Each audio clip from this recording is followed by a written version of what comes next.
et le rond avec le I. Donc les X rouges, c'est des problèmes qui sont survenus cette journée-là. On va pouvoir voir le détail ici. Alors, ce que vous venez de voir, c'est le moniteur de fiabilité Windows. Donc, je vous montre plusieurs découvertes dans cette vidéo-là. C'est une des découvertes que vous allez faire. Et je vous dis bonjour Dominique Lessard.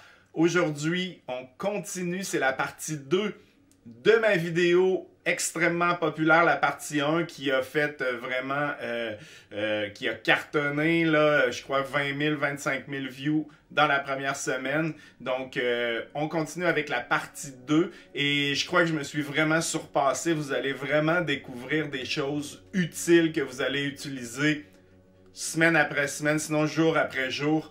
Vous allez m'en remercier. Et je coupe court, je m'en vais directement sur le PC et on commence. Est-ce que vous connaissiez la commande Shell Apps Folder? Peut-être pas. En fait, si vous faites clic droit ici, bien sûr, vous pouvez aller ici en haut, donc sur Applications fonctionnalités. Et ce que ça va ouvrir, en fait, c'est les applications installées sur votre PC. Vous allez pouvoir les désinstaller par ici. Donc ça, c'est le classique. Mais est-ce que vous connaissiez le répertoire applications? On retourne en bas ici à droite. Et là, on va faire exécuter. Et dans cette fenêtre, on va écrire ceci. Shell :apps folder. Donc, une fois que vous avez écrit Shell :apps folder, on fait OK.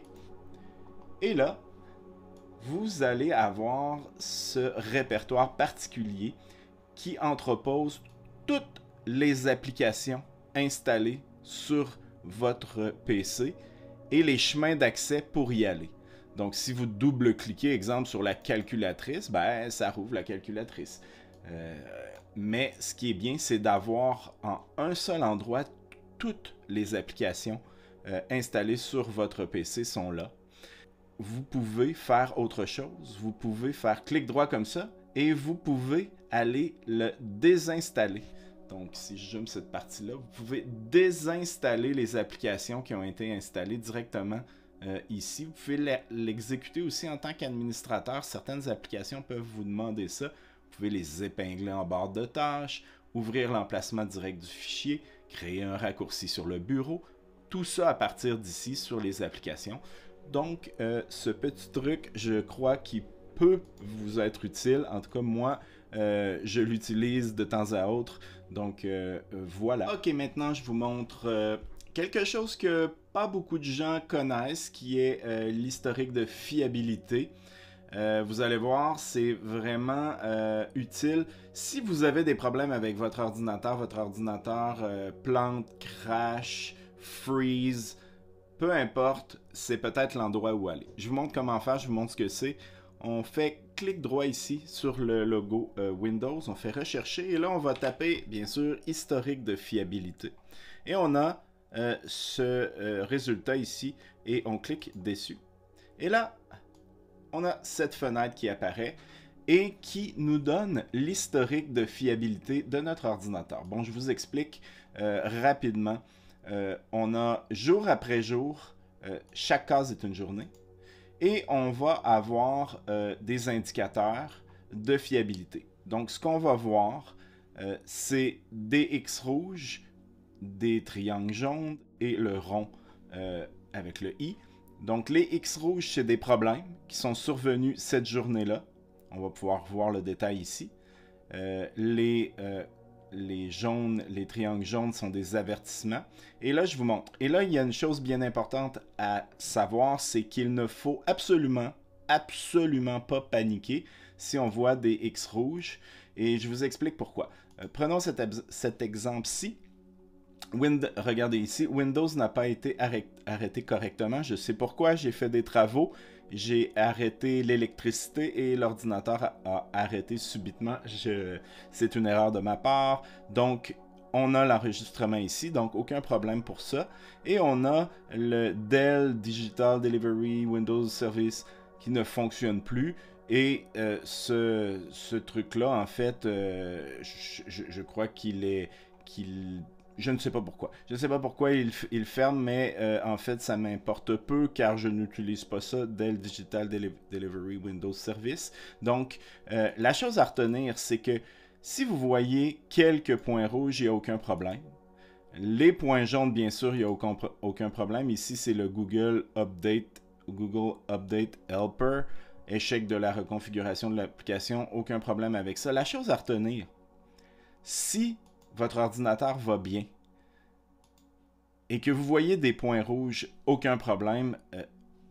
L'important, c'est si ça fonctionne bien pour vous, qu'il y ait des points rouges ou pas, des ronds rouges, ben, on s'en fout.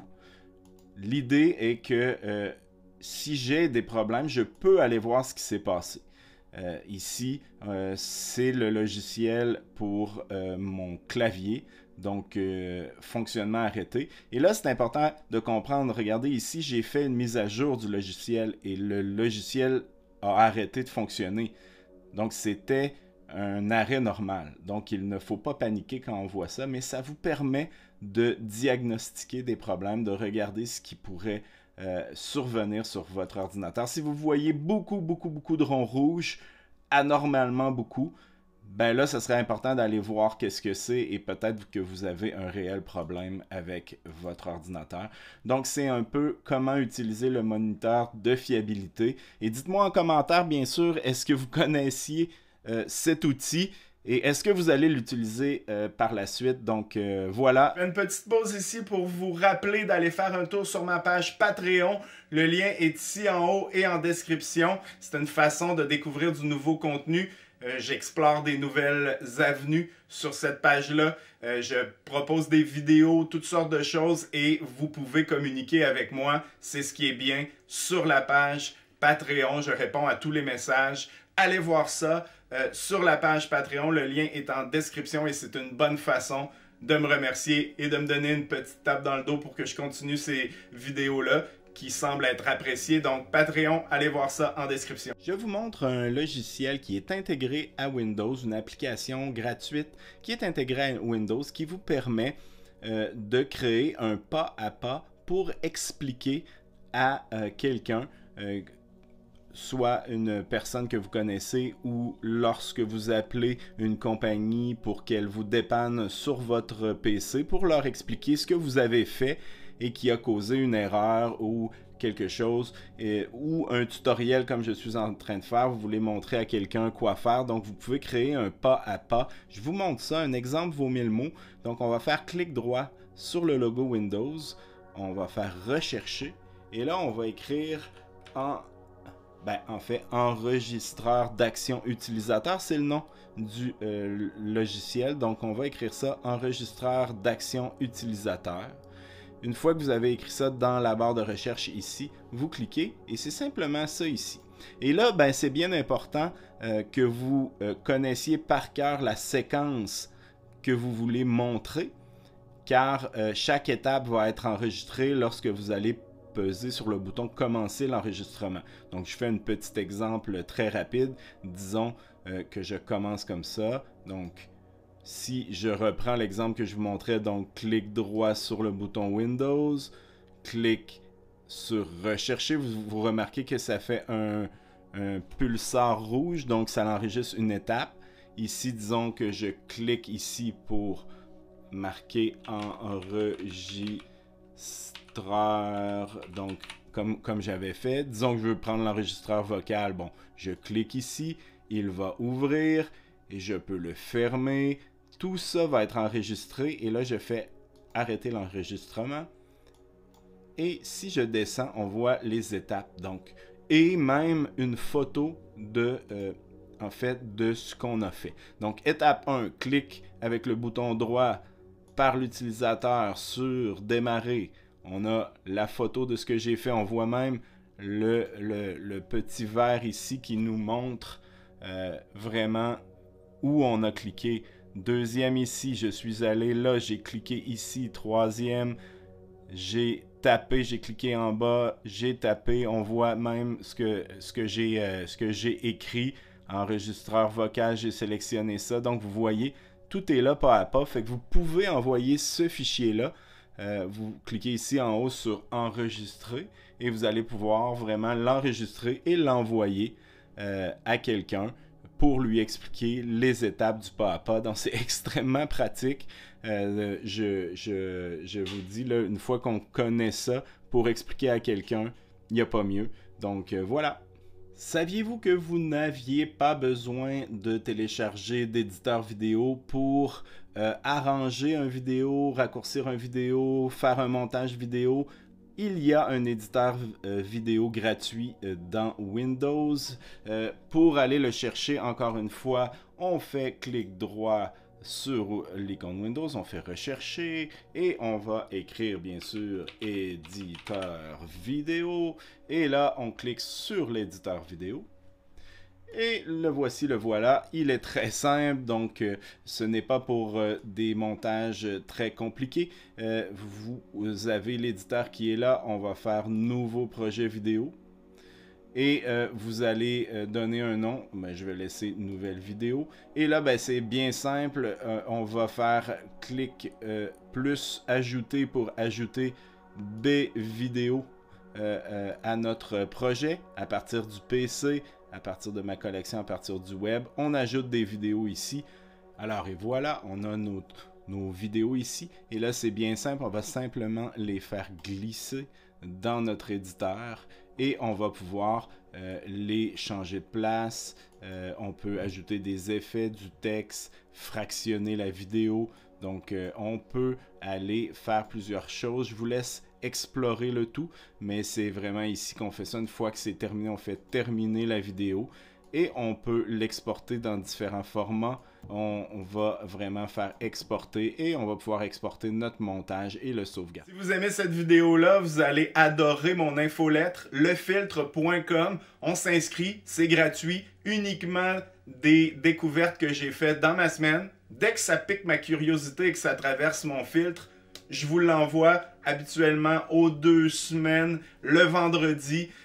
Et vous allez découvrir des nouvelles choses, des nouvelles applications, des nouveaux sites web, des nouveaux vidéos.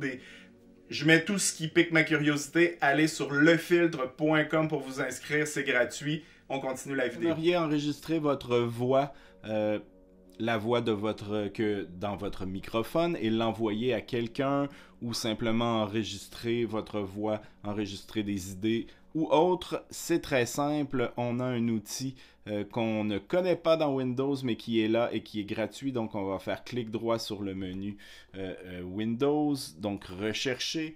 Et là, on va taper enregistreur vocal. Ça apparaît ici. On clique dessus. Et là, laissez enregistreur vocal accéder à votre micro, bien sûr, parce qu'on veut enregistrer notre voix. Et là, c'est extrêmement simple. On a un énorme bouton au centre qui nous dit enregistrer. On clique dessus et ça va enregistrer notre voix. Une fois que c'est fait, on peut faire pause et redémarrer. Donc, ou on peut même mettre des petits signaux, des petits flags à certains endroits pour se remémorer différents passages. Et une fois que c'est fait, ben, on reclique sur le bouton central. On a notre enregistrement ici. Voilà. Et on peut aller cliquer dessus pour l'avoir. On fait clic droit pour le partager et ouvrir l'emplacement du fichier encore une fois pour aller le chercher. Donc le M4A qui est un fichier audio, on peut l'envoyer à quelqu'un. Donc c'est extrêmement simple. Voilà l'enregistreur audio. Maintenant je vous montre une application qui peut-être que vous connaissez, peut-être que vous ne connaissez pas. En fait qui est le mélangeur audio. Le mélangeur audio en fait, je vais vous zoomer ça. C'est ici en bas à droite. On connaît tous notre logo icône haut-parleur ici, où on peut gérer notre son et choisir notre périphérique de lecture. Mais ce qui est bien, c'est de faire un clic droit sur cette icône et d'aller dans le mélangeur de volume. Et là, ben, en fait, vous pouvez calibrer les différents sons des applications qui produisent du son présentement. Donc, si je veux, je peux calibrer le son du système complet, mais je pourrais dire, ben, j'écoute des vidéos YouTube, je veux que mes vidéos soient moins fortes que les sons système, donc les alertes ou autres. Et si j'ai, exemple, un lecteur média qui joue de la musique en plus, ben, je pourrais aller ajuster le son directement de cette application-là.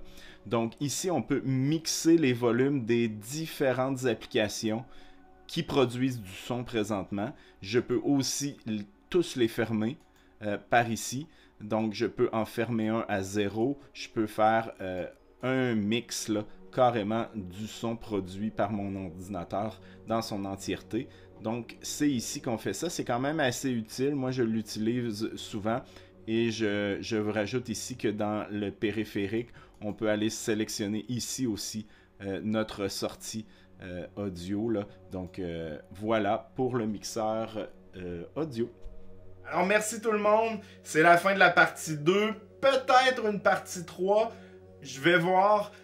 Mais merci à tous, un petit like, écrivez-moi en commentaire si vous avez aimé la partie 1, la partie 2. Bien sûr, à la fin de la vidéo, je mets le lien pour la partie 1 et le lien va être aussi dans la description. Donc, on se revoit la semaine prochaine pour une nouvelle vidéo.